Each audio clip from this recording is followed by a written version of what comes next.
Deep in the Egyptian desert, an ecosystem is under siege. And an ancient river beast, once sacred, is fighting to survive. The giant Nile perch. Now, in crocodile-infested waters, one expedition team is determined to tag this legendary Nile hunter. But to help save it, they first have to find it.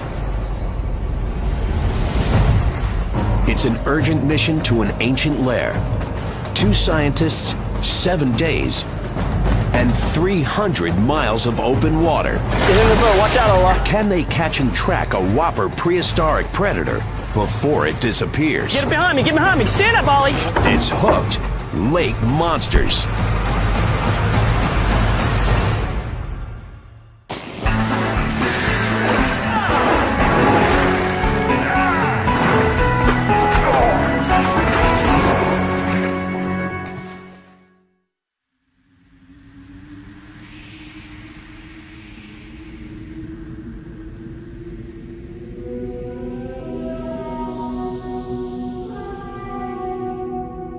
Egypt. Here, an ancient civilization worshipped animals they believed held mystical powers. Anubis, jackal-headed god of the dead. Bast, feline protector of fertility.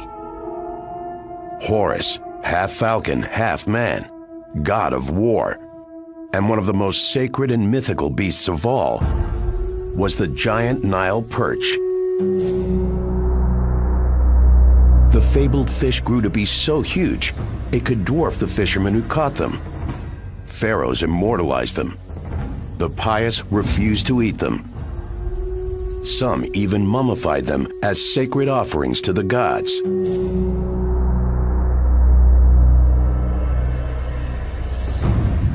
This legendary ancient predator has hunted Egypt's most famous waterway for millennia, taking its name from the Nile River. One of the most important fish for the ancient Egyptians was the Nile perch. And you see it in tomb reliefs and even in temples, because this was this huge fish, and they symbolize this sense of rebirth and resurrection. The Egyptians thought it was a really fearsome fish.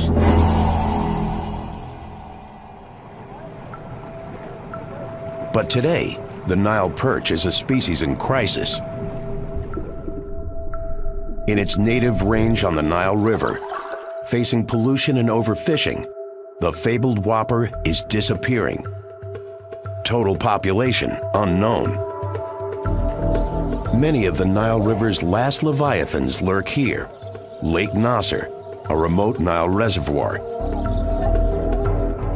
To save this treasured icon where it once thrived, Lake Nasser may be the final frontier. But time is running out.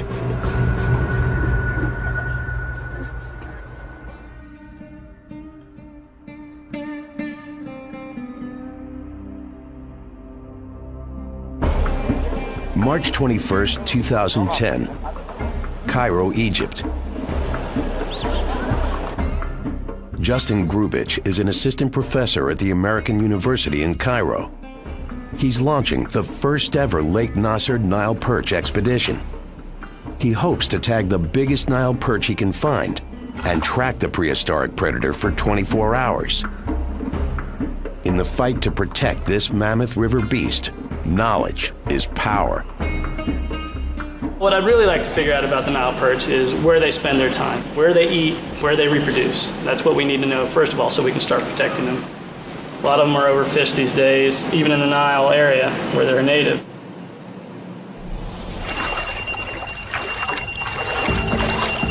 Crayfish everywhere. Across an ocean in Alexandria, Virginia, another scientist prepares to join the Nile perch mission. Yeah, the water's clearing up a little bit. These undercut banks are great places for snakeheads to hide out. John Odenkirk is a fisheries biologist with over 20 years' experience tagging and tracking freshwater fish. We've been successful getting some juveniles out of here in the past survey. John specializes in using advanced technology, monitoring dangerous exotic fish in American waters. He was the first scientist to implant a radio tracking tag in the notorious northern snakehead, an invasive species that threatens U.S. fisheries. Now, for the first time, John will travel to Egypt to tackle the opposite problem, tagging a native species in danger in its ancient home. John has intimate knowledge and kind of maybe a sixth sense, you might say, on where fish may go. So that kind of innate sense or experience that he has in tracking fish will be incredibly helpful and indispensable, really. When I got the phone call to see if I was interested in going to Egypt, it just seemed a little too good to be true. I'd love to see a big Nile perch up close. You know, it seems like a bizarre concept to me as a biologist and an angler to be able to go after a freshwater fish that conceivably could be bigger than I am.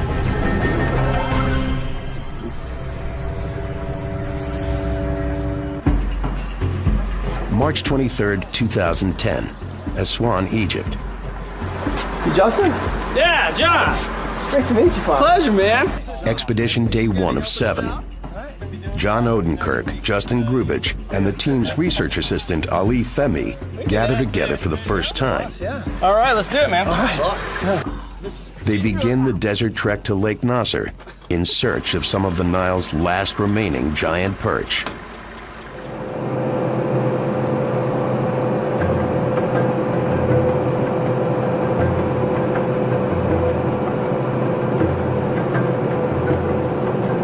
That's Lake Nasser, huh? That's it, man. That's where we're going to be hunting the giant Nile perch. Looks like the lake's down a pretty good ways. Think that'll be good for fishing? I hope so.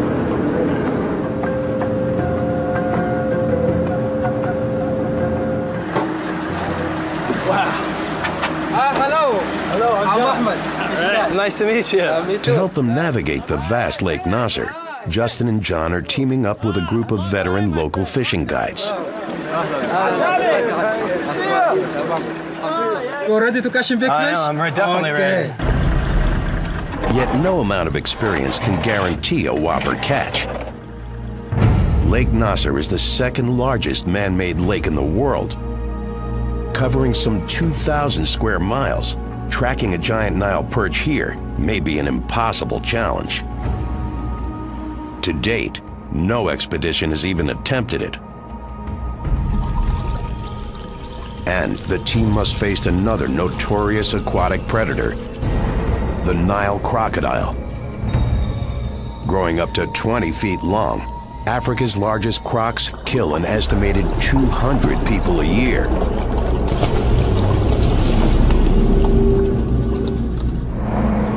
The two biologists can only guess what species they'll find in these waters. What's fascinating about Lake Nasser is that we don't really have a good baseline knowledge of what the biodiversity of fishes is in this lake.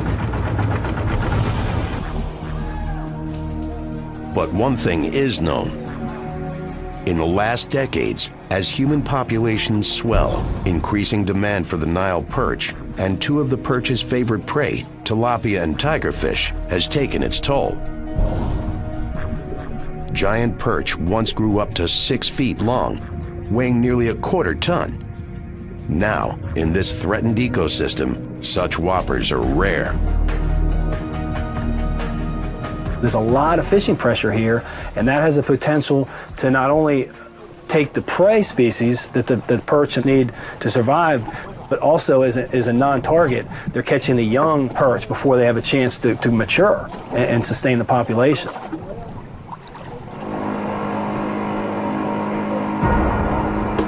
As the river whoppers disappear, the mission's challenge goes beyond catching a truly giant Nile perch. They also want to tag one using state-of-the-art technology. To implant an acoustic tracking device called a telemetry tag, the team must make a surgical incision in the perch's gut, embedding the tag securely as possible. The harmless tag will remain in the fish indefinitely. But the visiting expedition has only a narrow window. Once the fish is back in the water, the team hopes to track the tag's acoustic pulse instantaneously on a handheld receiver. What we will get is basically hour by hour data that tells us how deep the fish is, what temperature, water temperature it's in, and where it's actually moving and going hour by hour. And that will help us build a daily picture or a 24-hour cycle picture of the life of a Nile perch. A 24-hour picture may someday mean the difference between native Nile perch survival and dangerous decline. But there's a problem. The signal has a limited range. To capture a day in the life of this ancient alpha predator, the team must stay within 200 yards. Stray further and they risk losing the signal. Move closer and they risk spooking the fish and altering its behavior. The expedition must physically chase their perch across Lake Nasser, going wherever the elusive hunter roams. It's a very difficult task, very difficult at best. You know, we don't know the water. We don't know the fish's behavior is going to be. So essentially, we have a bit of a handicap going into this thing. So it's just, you know, we have to be on our toes.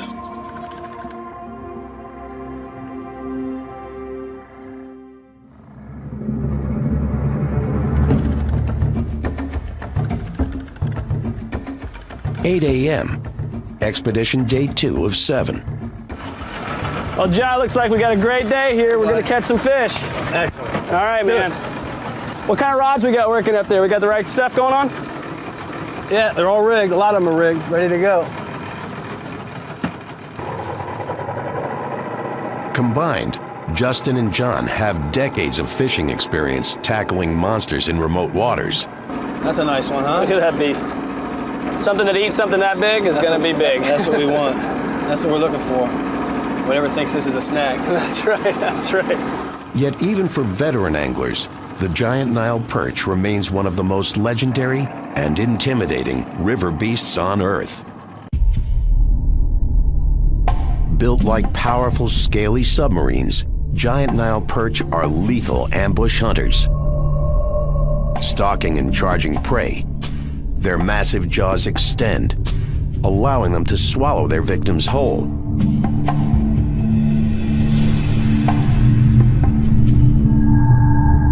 And Nile perch top the freshwater food chain as one of the largest fish in the world.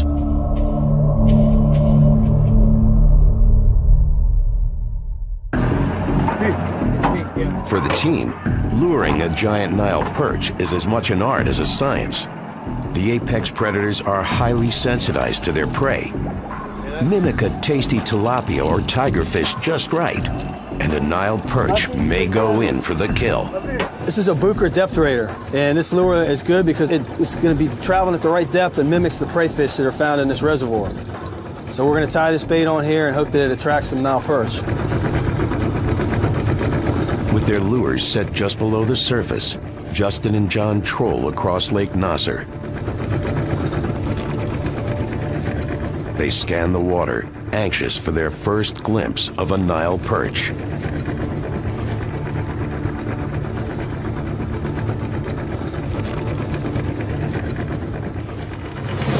Fish on! Fish on! Then, with a sudden jolt, He's a tiger. Justin has a fighting fish on his line.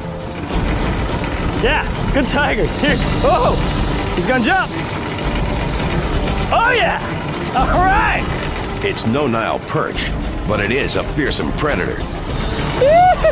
The team's first chance to battle a river beast face to face. The piranha of Africa. Nice tiger. On the hunt for a legendary prehistoric predator, the giant Nile perch, biologist Nice Justin tiger. Grubich fights a tug of war against another notorious river beast, the tigerfish. Ahmed? Yes. You got a gas one? We're gonna get him in. Hold on. Ollie, lift your rod up, Ollie. Come on. Watch out. There you go. Ow! Yeah! That is what I was looking for. Look at that. On the Clark spoon. That is what I was looking for. Nice tiger.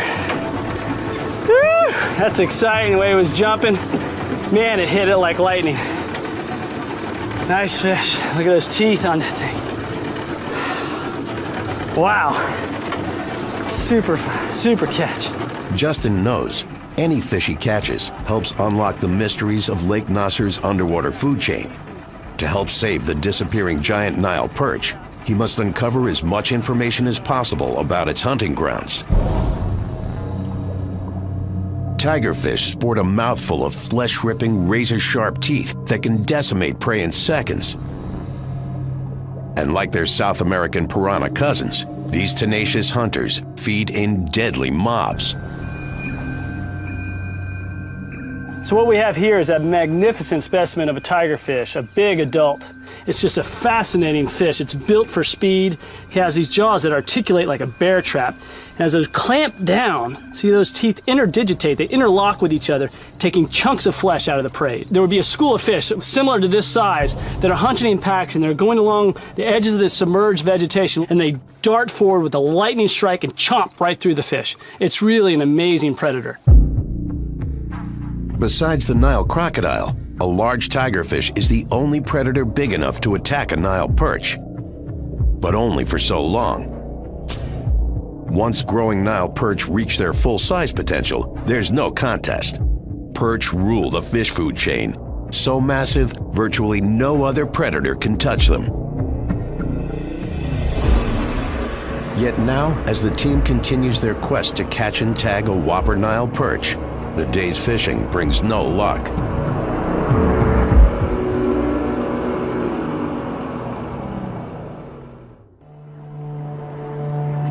Expedition Day 3 of 7.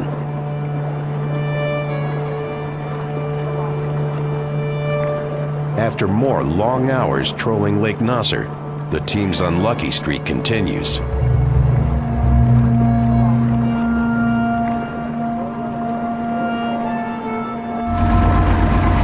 Feeling Molly? Nothing yet. No bites? No bites. No bumps? No bumps. Smooth vibration. Concentrate. See the fish. See through the water. Make fish.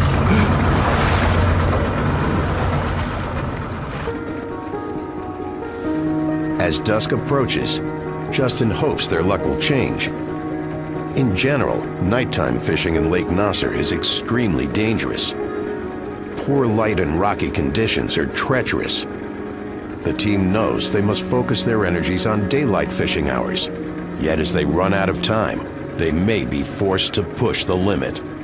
Well, it's relatively well known that they're nocturnal feeders, so we expect them to be pretty active during twilight and sunrise, when the light is just getting low enough. That's when most predators are most active. The expectation is, because they're very large fish, that they probably have certain territories that they defend, and that's kind of where they hang out. How large that territory is, we have no idea. So what the range of that territory is something that we're hoping to figure out.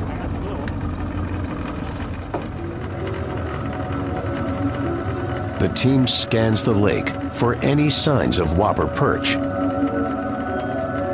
John and Justin want their tagging data to come from a strong, healthy specimen, able to withstand the stress of tagging.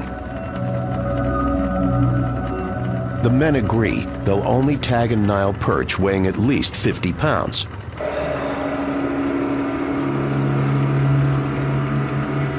But they also know, in an overfished ecosystem, the bigger the target specimen, the smaller the odds of finding one.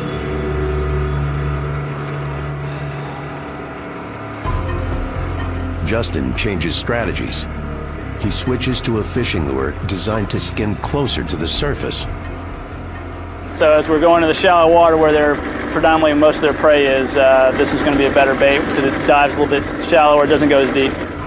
Now, under the murky waters, Justin believes the team's target predator may just be warming up.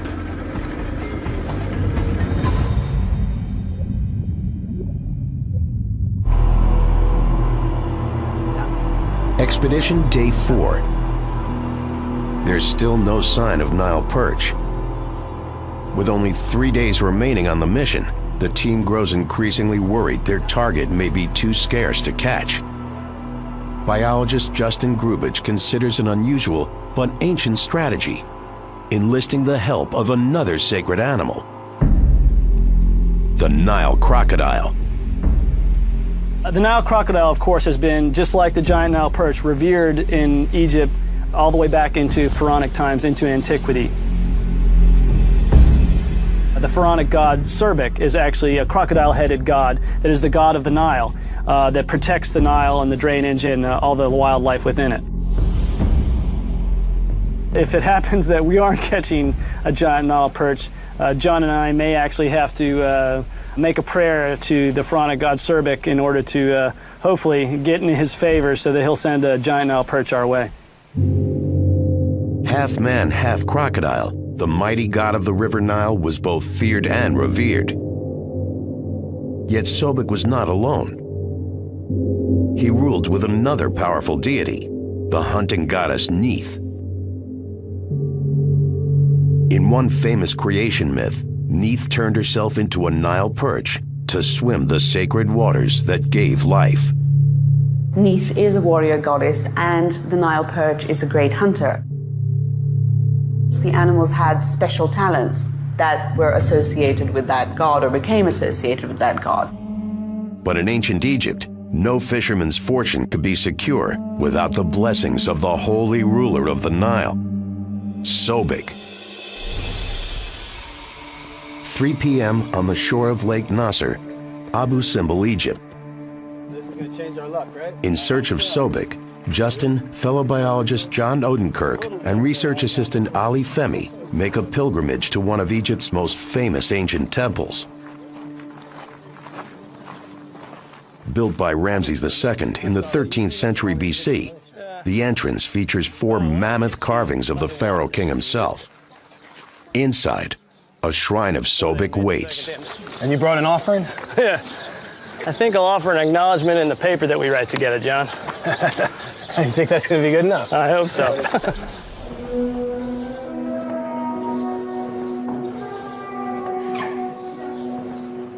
Reaching the inner sanctum of King Ramses II's temple, the team appeals to an ancient deity to send the Nile's fabled giant perch their way. And that's Serbik. He's the god of the Nile. He's got the head of a crocodile. Excellent. He's got a spear in his hand. Hopefully he'll shine down upon us and give us some luck so we can get a giant Nile perch. Mabuka, huh?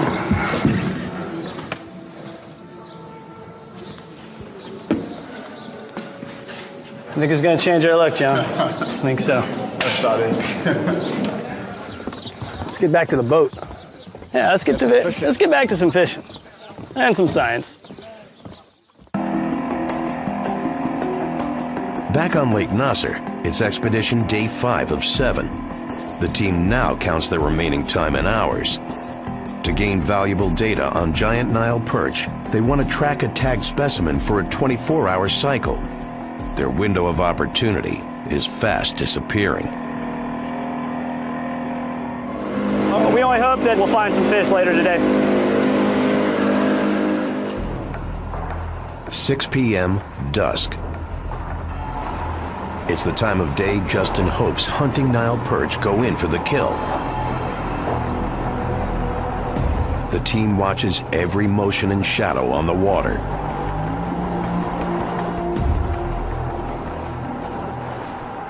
Whoa! Fish! Fish on! First, a quick jolt. Then, John feels a powerful tug on his line. And he feels good. John struggles to maintain enough tension Damn! while keeping the fighting fish hooked. He's gonna jump! Jump! He's gonna jump! As the whopper clears the water, Justin and John get their first glimpse of their expedition's target. It's a Nile perch. Reeling as hard and steadily as he can. As the writhing fish tries to break free, John must maneuver the perch to the boat. Yeah, baby. That's what I'm talking about. Woo! With a strong final pull, John has his catch exactly where he wants it. Oh, that's a real fish. That's a big fish. That's a nice fish. But something's wrong. Look, he's got a gill net in his mouth. Oh, Oh, no, was that on my bait? Or Yeah, it's a gill. It's got a gill net all wrapped up in his mouth. Examining the fish, John and Justin can see a piece of net blocking the Nile perch's throat. Unable to swallow food, the predator is slowly starving to death. John's catch has now turned into a rescue mission. You know what, John? We should cut that out. Yeah. I've got a knife in my pocket. We need a light. He was probably trying to eat fish out of a net. John must be extremely careful not to harm the perch any further. Well, a gill net's going to last a long time. It's not going to break down very easily. Damn gill nets. The fish probably eventually would have died a slow death because it wouldn't have been able to gain nutrition through efficient foraging. And so we actually probably did that fish a huge favor. Nice fish, John. Oh, man. The fish is large and mature enough to tag, but John and Justin can only guess how long the lodge net kept the perch from feeding. Fearing the fish isn't healthy enough to weather more stress, they want to release it as fast as possible. Well done. All right, bud. Finally got you one. Put him in there. Wait for a minute or two. Too sudden of a release can be dangerous. After a catch, tired, slow-swimming fish are vulnerable to predators. The team must help the perch regain its fighting strength.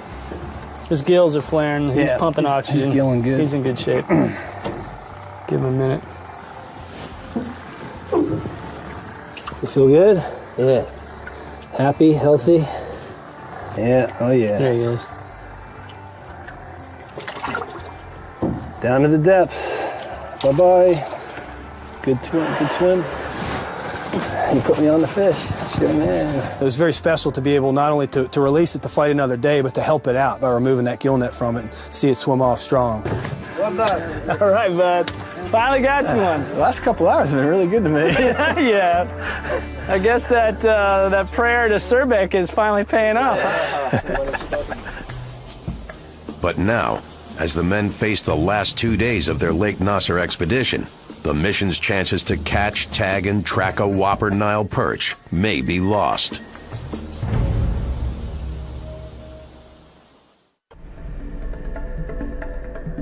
"10 a.m., expedition day 6 of 7.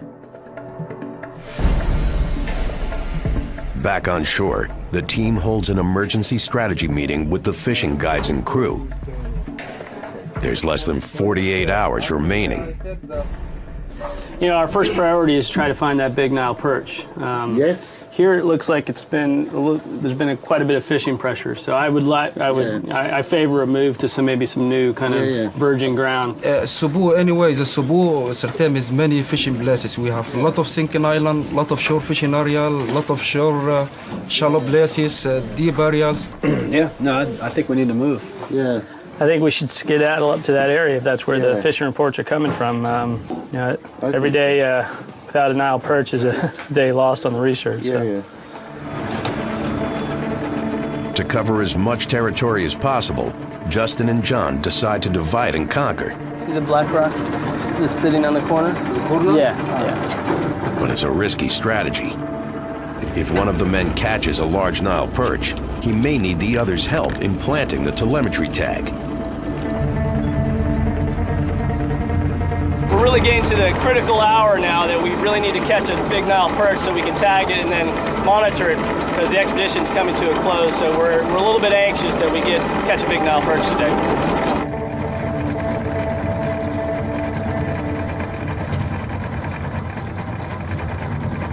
Fish on! Fish on! Justin's hooked a monster. Reel in, Ollie. Reel in as fast as you can. Under the boat. He's under the boat. He's under the boat. Under, but you can't round. I know. He's got to can you get the motor up? Okay. Yeah. He's a good fish. He's gonna jump. He's gonna jump. Oh yeah! This is a taggable fish here. It's a Goliath Nile perch. It may be the expedition's last chance to tag and track this elusive river beast. He's gonna jump again. Here he goes. But now, as Justin fights for control, his expedition partner John is fishing on the other side of the lake. John's too far out to help Justin and Ali with the tagging. You're above me. Get behind me. Get behind me. Stand up, Ollie. Justin must quickly teach Ali how to wrangle monster fish before it's too late. Not yet. He's still green. He's coming soon. For Justin, it's the ultimate angling challenge. For Ali, it's baptism by fire. Okay, Ollie. Yeah. We're gonna need a tail rope and the Boca grip. A what? A rope. I wish John was here. I think that's... To ensure the catch stays healthy and strong, Justin and Ali will have mere minutes to perform the surgery, securing the acoustic telemetry tag. But first, Justin has to land the Nile perch, bringing the ancient fabled beast into the boat. Come to the boat. It's a good fish here, people. He's gonna come up. Okay, guys. Not yet, not yet. He's still green. But he's coming soon. Come on, baby. This is the most important part right here.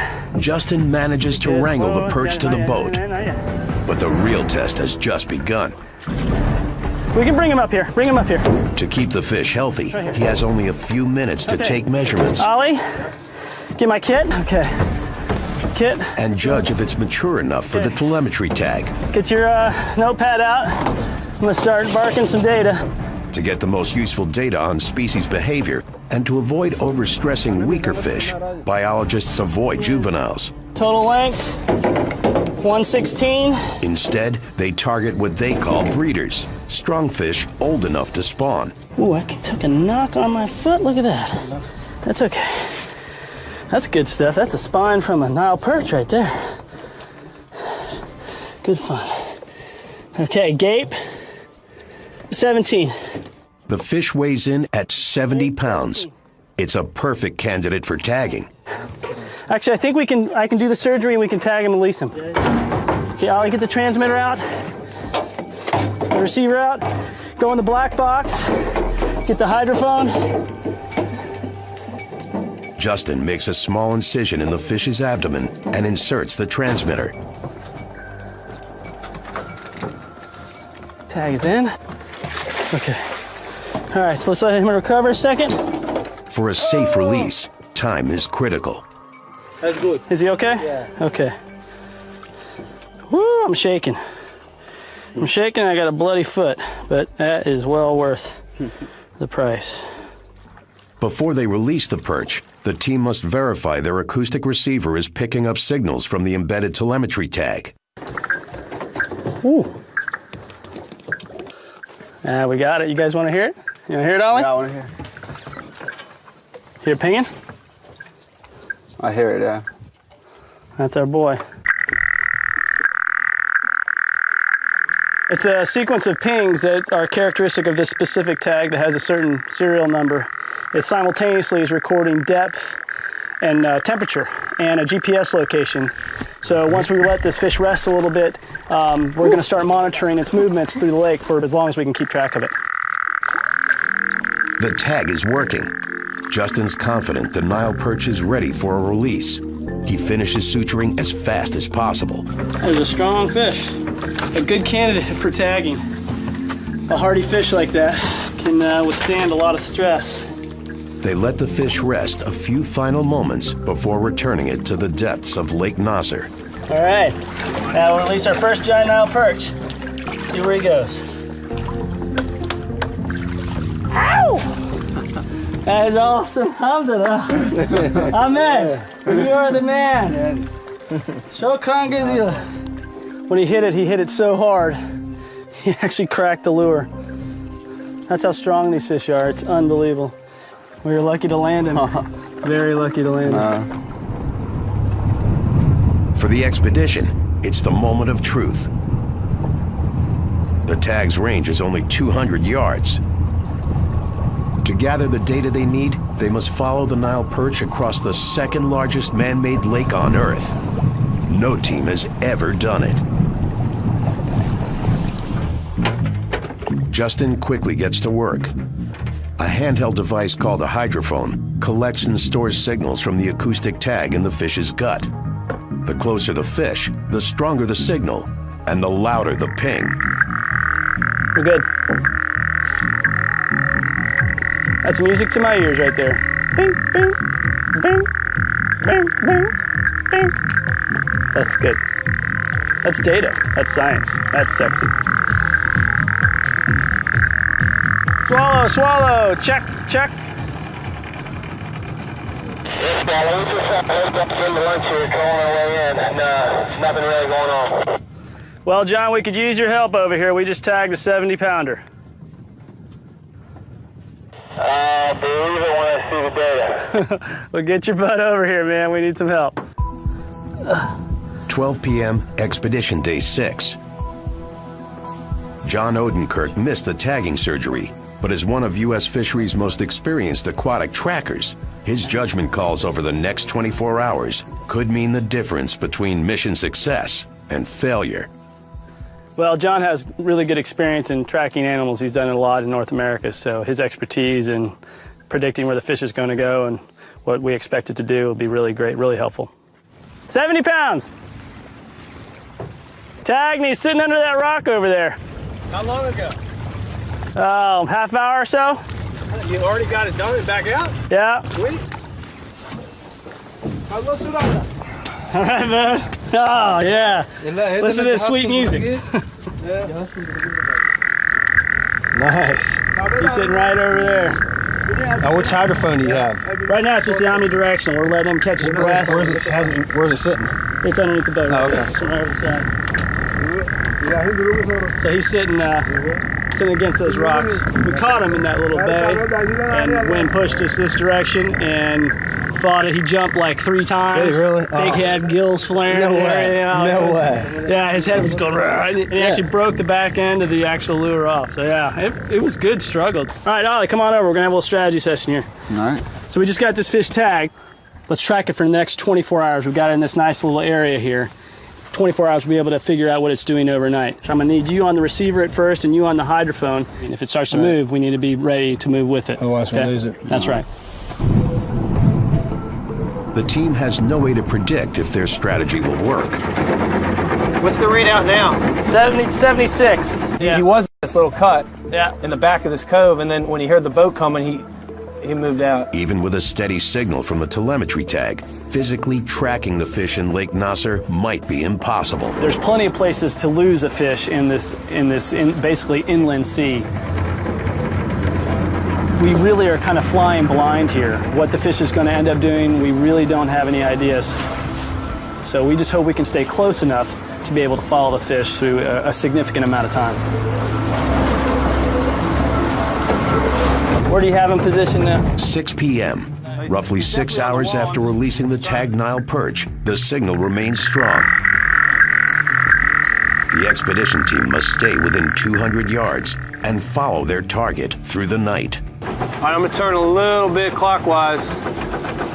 Now, sounding less. Less, yeah, less. I just got a good ping there, though.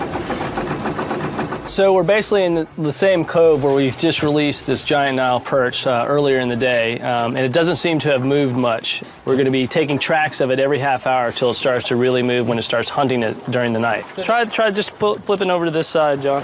Just to get out of the grass. What's the readout now? 67, 68 decibels, 3.1 meters. Right now, the sun is starting to set, so we're getting to that twilight period where nocturnal predators like the giant Nile perch start to feed. They go in, they come along the edges and try to ambush these tilapia prey that hide in the milfoil weeds along the edge of this rocky outcropping. So he's sitting right there at 2.7 meters. He's real shallow. What we'll be doing tonight is we're going to be tracking these fish across Lake Nasser. Now, the fish may not move tonight or it may not move, but just so much, a little bit. The lake is very, the bathymetry is very rugged. And luckily we have a skilled guide with us, because if it was Justin and I driving this boat around, and we'd probably end up sinking the damn thing. I'm wondering if we pushed him out of this little dip here and he went around the point. What we found with the first few logs that we've got here on this fish is that it's moving. I think he has moved since the last check. And it's moving off of the location where the release site was, which is good. I think he's either going a little bit beyond that point or he's moved offshore a little bit. 8 p.m. Straight in. Okay, monitoring on. You got a fix on where our cove is? Justin's instincts are right on target. The tagged nocturnal predator is on the move, heading fast across Lake Nasser. 22 degrees north, 743 minutes. 32 degrees east, 491. east. 61. You know I'm pointing? Pointing straight out. He's going out. He's out here. He's heading offshore. Working in complete darkness, the team's calculations are mission critical, facing hundreds of miles of open water. The Nile Perch expedition's final day approaches. Nearing midnight, Justin Grubich, John Odenkirk, and Ali Femi track the tagged perch's every move. Coming offshore, and it's getting stronger still. But they're about to face their worst scenario.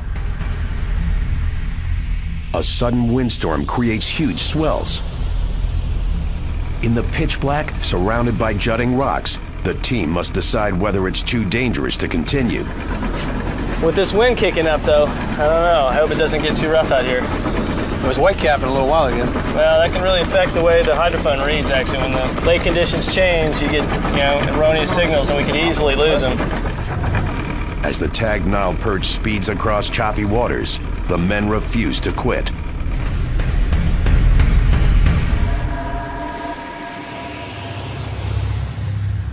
How far do you think we came that last run? Yeah, he's this way. The expedition faces their toughest test yet. Like maybe he's swimming towards us. The weather worsens, and the biologists have to call off the hunt. As they return to shore, the team has no idea if they'll get another chance to find and track their fish.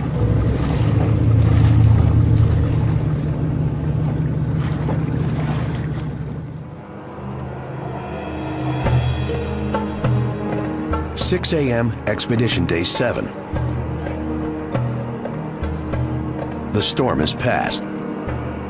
Can you grab this and put it on this chair so we can get a reception? The team returns to Lake Nasser. They set up their acoustic telemetry gear and wait. We let the fish for a few hours. It was still sitting in its hunting area here all night long, and then so we've come back here at sunrise to try to find it in its last location that we saw it. Is this the spot? Yeah. Same place, yeah. It's coming from the mother side to get a bread here.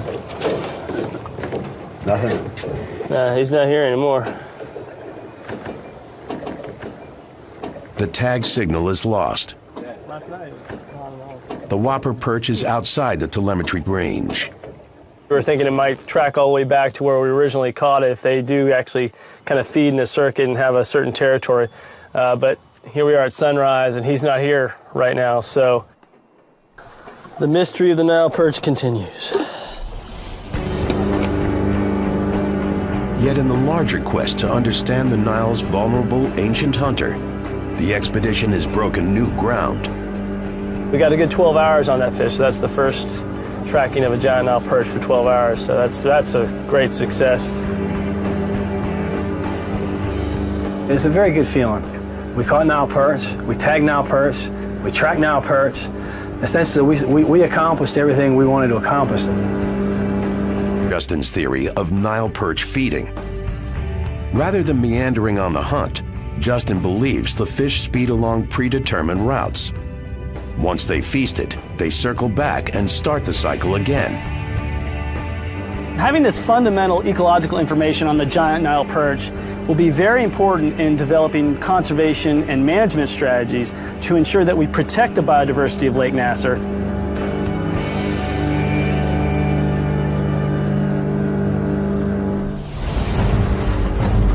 For biologists Justin Grubich and John Odenkirk, the Lake Nasser mission was a critical pilot study. The prehistoric hunters are disappearing from their most ancient lair, but tagging breakthroughs have helped science understand some of the planet's most extraordinary fish. Now, an ancient river icon may be the next protected predator on Hooked Lake Monsters.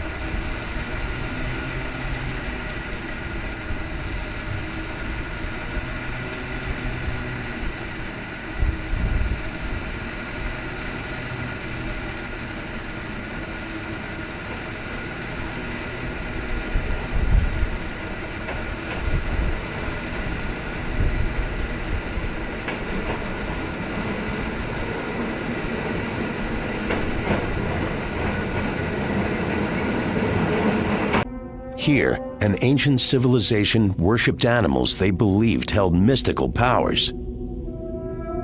Anubis, jackal-headed god of the dead. Bast, feline protector of fertility. Horus, half falcon, half man, god of war.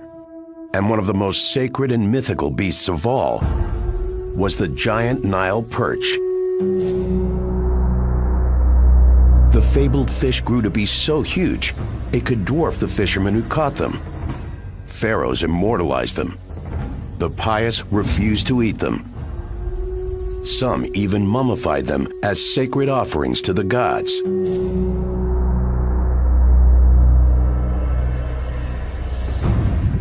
This legendary ancient predator has hunted Egypt's most famous waterway for millennia, taking its name from the Nile River. One of the most important fish for the ancient Egyptians was the Nile perch.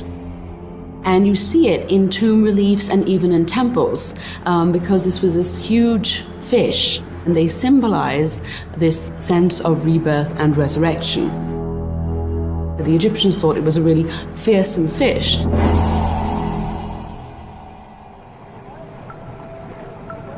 But today, the Nile perch is a species in crisis. In its native range on the Nile River, facing pollution and overfishing, the fabled whopper is disappearing. Total population unknown. Many of the Nile River's last leviathans lurk here.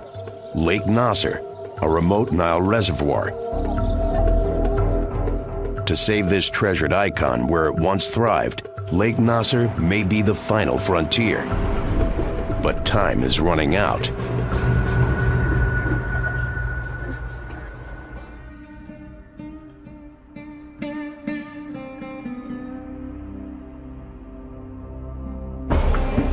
March 21st, 2010, Cairo, Egypt. Justin Grubich is an assistant professor at the American University in Cairo. He's launching the first ever Lake Nasser Nile perch expedition. He hopes to tag the biggest Nile perch he can find and track the prehistoric predator for 24 hours. In the fight to protect this mammoth river beast, knowledge is power.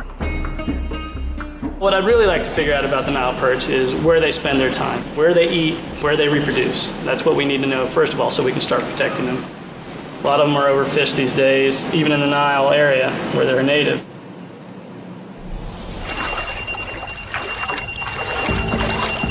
Crayfish everywhere. Across an ocean in Alexandria, Virginia, another scientist prepares to join the Nile perch mission. Yeah, the water's clearing up a little bit. These undercut banks are great places for snakeheads to hide out. John Odenkirk is a fisheries biologist with over 20 years' experience tagging and tracking freshwater fish. We've been successful getting some juveniles out of here in the past survey. John specializes in using advanced technology, monitoring dangerous exotic fish in American waters. He was the first scientist to implant a radio tracking tag in the notorious northern snakehead, an invasive species that threatens U.S. fisheries. Now, for the first time, John will travel to Egypt to tackle the opposite problem, tagging a native species in danger in its ancient home. John has intimate knowledge and kind of maybe a sixth sense, you might say, on where fish may go. So that kind of innate sense or experience that he has in tracking fish will be incredibly helpful and indispensable, really. When I got the phone call to see if I was interested in going to Egypt, it just seemed a little too good to be true. I'd love to see a big Nile perch up close. You know, it seems like a bizarre concept to me as a biologist and an angler to be able to go after a freshwater fish that conceivably could be bigger than I am.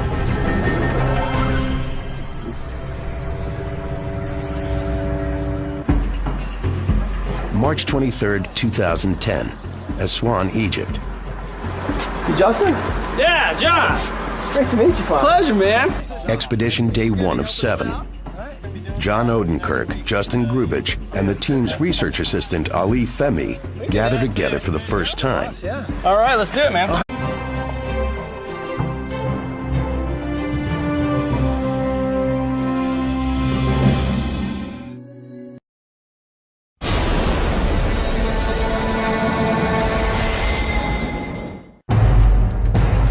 Deep in the Egyptian desert, an ecosystem is under siege. And an ancient river beast, once sacred, is fighting to survive. The giant Nile perch. Now, in crocodile-infested waters, one expedition team is determined to tag this legendary Nile hunter. But to help save it, they first have to find it.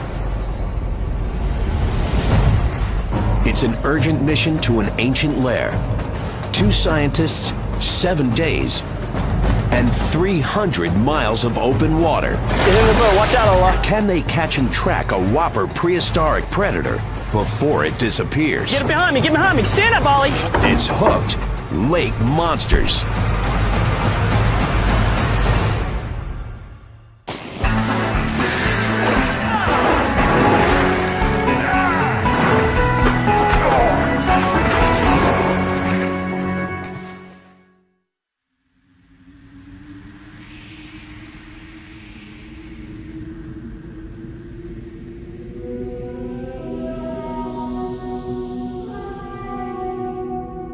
Egypt.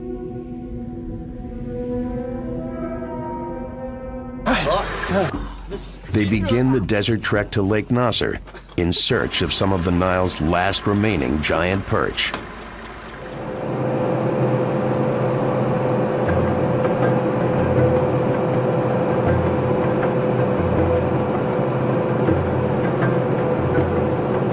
So that's Lake Nasser, huh? That's it, man. That's where we're going to be hunting the giant Nile perch. Looks like the lake's down a pretty good ways.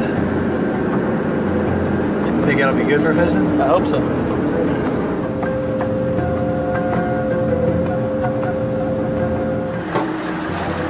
Wow. Hello. Hello, I'm Ahmed. John. Nice to meet you. To help them navigate the vast Lake Nasser, Justin and John are teaming up with a group of veteran local fishing guides. You ready to catch a big fish? I'm definitely ready. Yet no amount of experience can guarantee a whopper catch.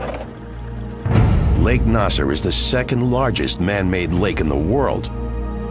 Covering some 2,000 square miles, tracking a giant Nile perch here may be an impossible challenge.